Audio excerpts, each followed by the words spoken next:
After unloading last night and scraping the ceiling of the porch over there, I started putting up the extended roof tails, and it's going well. Nailing them in. I had to screw a few to get them in place good, but the rest I'm nailing. It's going well. I will be able to make my supports pretty soon. There's some supports.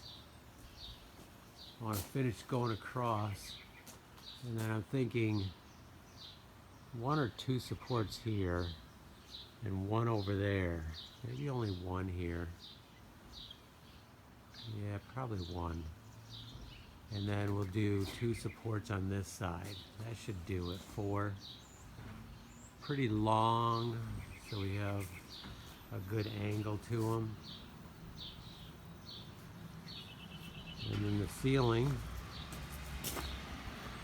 Amy's been priming that, and that's looking really good. So at some point I need to take a break and repair this whole corner. So maybe after doing a bunch of roof, I'll take a break and do that.